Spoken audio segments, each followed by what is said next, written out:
மனிதநேய ஜனநாயக கட்சியுடைய தொண்டர்கள் தீவிரமாக களப்பணியாற்றி 234 தொகுதிகளிலும் அஇஅதிமுக தலைமையிலான கூட்டணியை வெற்றி பெற செய்ய பாடுபடுவார்கள்.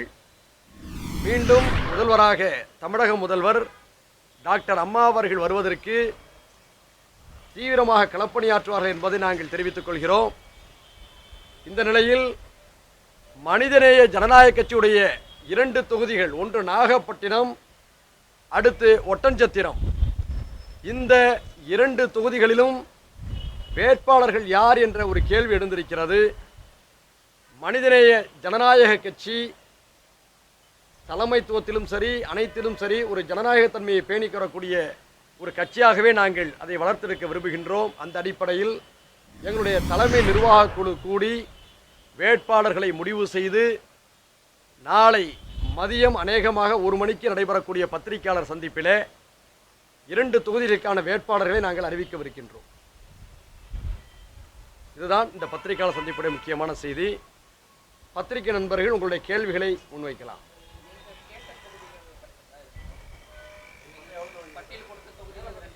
ஆமாம், அதாவது பட்டியல் கொடுத்த தொகுதியிலிருந்து ஒன்றும்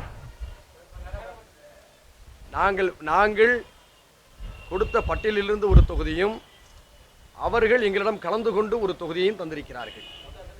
2 தொகுதிகளும் எங்களுக்கு மனநிறைவு அளிக்கிறது.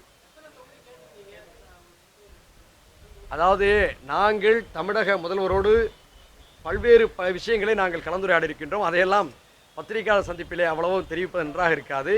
எங்களுக்கு 2 தொகுதிகளை தந்தது மனநிறைவளிக்கிறது.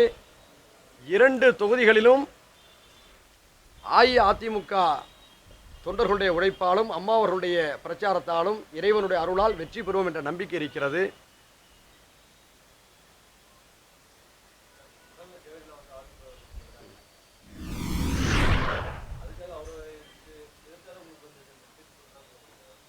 பேராசிரியர் ஜவாஹிர்லாவை பற்றியோ அவருடைய கட்சியை பற்றியோ நாங்கள் பேச விரும்பவில்லை.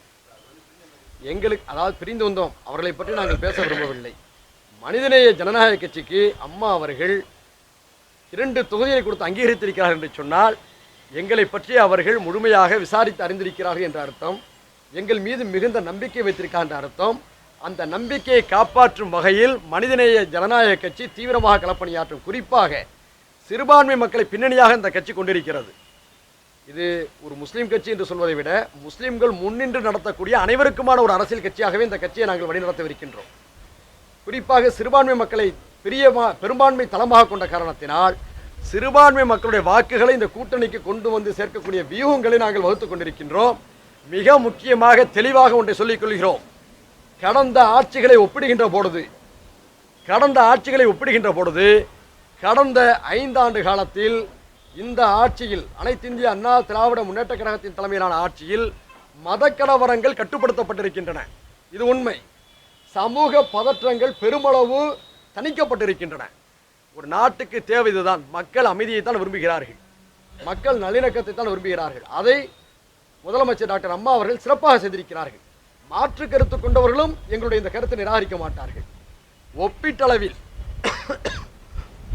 முந்தைய ஆட்சியை ஒப்பிடுகின்ற பொழுது கடந்த 5 ஆண்டு காலத்தில் மதக்கலவரங்கள் கட்டுப்படுத்தப்பட்டிருக்கிறது, சமூக பதற்றங்கள் தணிக்கப்பட்டிருக்கிறது. இது ஒன்று போதும். தமிழ்நாட்டில் இருக்கக்கூடிய மக்களிடம் இதையே நாங்கள் மிகப்பெரிய பரப்புரையாக கொண்டு போய் சேர்க்கவிருக்கின்றோம்.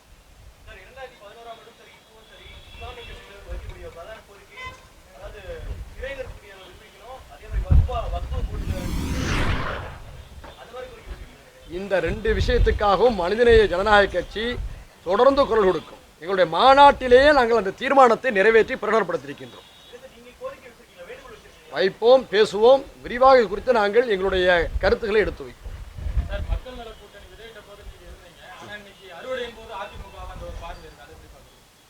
மக்கள் நல கூட்டணியின் தலைவர்களுடன் எங்களுக்கு மக்கள் நல கூட்டணி தலைவர்கள் மீது தனிப்பட்ட முறையில் எங்களுக்கு எப்போதும் மரியாதை உண்டு. நண்பர்களாக நாங்கள் அங்கே இணைந்தோம், நண்பர்களாக நாங்கள் விலகிவிட்டோம். இது தவிர அதை பற்றி நாங்கள் வேறு எதுவும் சொல்ல விரும்பலை.